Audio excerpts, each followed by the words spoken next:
लोकमान्य बाळ गंगाधर टिळक यांची 159वी जयंती। सूर्यासारखं तेज घेऊन जन्मलेल्या या तेजस्वी पुत्राला, महानायकाला प्रथम विनम्र अभिवादन। लहानपणापासूनच आजोबांकडून स्वातंत्र्य लढ्याच्या पराक्रमाच्या शूरवीरांच्या गोष्टी ऐकून, तसेच संस्काराची शिदोरी असलेल्या वडिलांकडून व्याकरणाचं गाढ ज्ञान घेऊन त्यांनी शिक्षणाचा व्यासंग चालू केला।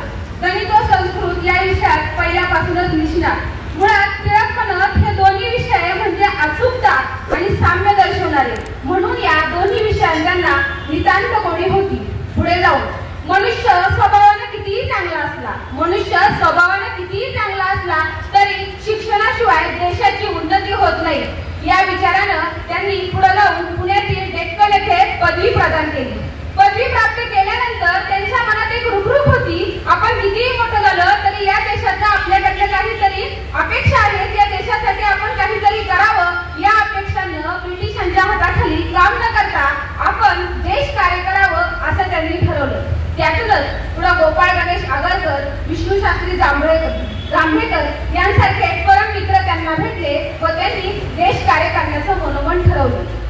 देश कार्य करायचं ठरवलं असलं तरी देखील समोर जरी अंधार असला तरी आजूबाजूला प्रकाश आहे याची जाणीव नसलेला स्वभाव, याची जाणीव नसलेला हा समाज, ज्या लोकांना पराक्रमाची ओढ नाही, काही करण्याची तळमळ नाही, जाणीव नाही, या समाजामध्ये नव्या चेतना, नव्या अपेक्षा निर्माण कराव्या तरी कशा।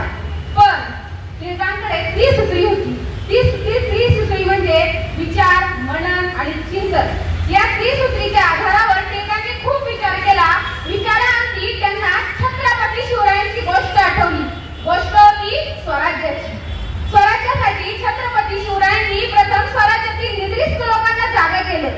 फक्त जागा केलं नाही, त्यांना उभं राहायला शिकवलं, चालायला शिकवलं, लढायला शिकवलं, पराक्रम करायला शिकवलं आणि या पराक्रमाच्या जोरावर स्वराज्याची मुहूर्त मिळवली।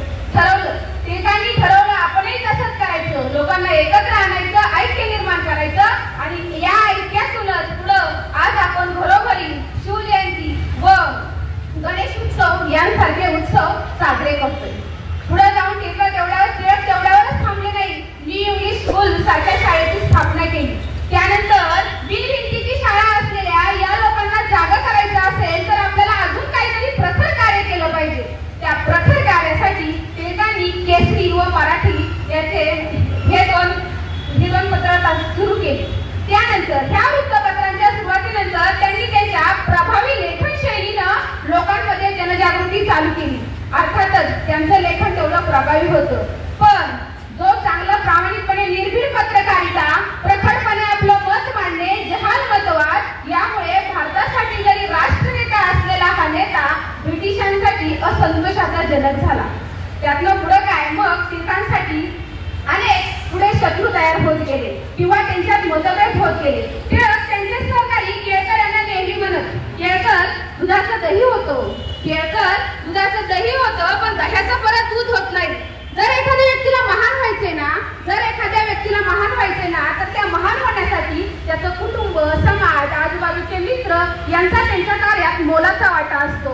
पण जर व्यक्तीला आयुष्यात खरंच खूप मोठं व्हायचं असेल तर त्याला मात्र स्पर्धक आणि शत्रू यांची नितांत गरज असते। पुढे जाऊन त्यांचे परम मित्र आगरकर आणि टिळक यांच्यात मतभेद झाले। मतभेद म्हणजे काय, त्यांच्यात वैचारिक मतभेद झाले। कशासाठी, तर आगरकरांना वाटावं की समाज आधी, तर टिळकांना वाटावं स्वराज्य आधी, स्वातंत्र्य आधी। आणि तसंच झालं। आगरकरांना वाटत होतं की समाज सुधारावा, समाजामध्ये ज्या चाली, रूढी, परंपरा, प्रथा, धार्मिक प्रथा आहेत त्या सुधारल्या की समाज आपोआप सुधरेल। पण टिळकांनी आगरकरांना परखडपणे सांगितलं, आगरकर नाही, जर आधी स्वातंत्र्य मिळालं, स्वराज्य मिळालं तर आपोआपच ते होईल। सुई मागे कसा दोरा येतो ना, तसं स्वातंत्र्यानंतर समाज सुधारणा आपोआपच होती। आणि त्यातनं त्यांच्या मतभेदातनं स्वराज्याची मुहूर्त वेळ घेऊन, स्वराज्याचं कार्य घेऊन टिळकांनी आपल्या कार्याला सुरुवात केली। पुढे जोरजोरात भाषणं दिली। या भाषणांनी टिळकांना कितीतरी वेळा तुरुंगवास भोगावा लागला।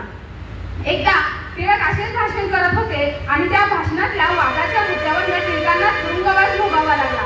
समोर ब्रिटिश अधिकारी होते, CID पोलीस होते, अधीक्षक होते, पत्रकार होते, निबंधकार होते, एवढी सगळी लोक असताना टिळकांच्या भाषणातले काही मुद्दे शरीर बूढ़ा जर्जर हो सकता है, शरीर बूढ़ा जर्जर सकता है, मर भी सकता है, लेकिन हमारे पास एक आत्मा है और वो आत्मा हमेशा अमर और अविनाशी है। अगर मेरे इस अमर और अविनाशी आत्मा के पास स्वराज है, जब तक मैं जिंदा हूँ तब तक मेरे इस स्वराज की भावना को कोई मिटा नहीं सकता। आणि टिळकांनी तिथं सांगितलं, मेरे सामने बैठी सीआईडी पुलिस इस स्वराज की भावना को मिटा नहीं सकता, कोई आग इसे जला नहीं सकती, कोई पानी इसे भिगो नहीं सकता, कोई हवा इसे मिटा नहीं सकती और ना ही कोई हथियार इसे काट सकता। आणि अगदी तसंच झालं। 1 ऑगस्टच्या आधीची मध्यरात्र आहे। 12:40ला टिळकांचं निधन झालं। 12:40ला टिळकांनी देह ठेवला। हो, टिळकांनी देह ठेवला, कारण फक्त देह ठेवला असला तरीही आज प्रत्येक घराघरात टिळकांचे विचार, आचार आणि त्यांच्या प्रभावाने प्रभावित झालेली लोक आजही नवतरुण आपल्याला पाहायला भेटतात। ब्रिटिशांना ती बातमी कळली, टिळकांनी देह ठेवला। लगेच मुंबईवरनं एक पत्र लंडनला गेलं। मुंबईवरनं एक पत्र लंडनला गेलं। पत्राचा विषय होता number 1 is no more, number 1 is no more. Tilak खरोखर नंबर 1 होते, आहेत आणि कायम राहील। त्यांच्याकडनं आपल्याला कायम प्रेरणा आणि स्फूर्ती मिळत राहील। टिळकांचा हा जीवन प्रवास पाहता मला कवी ठाकूरांच्या ओळी आठवतात।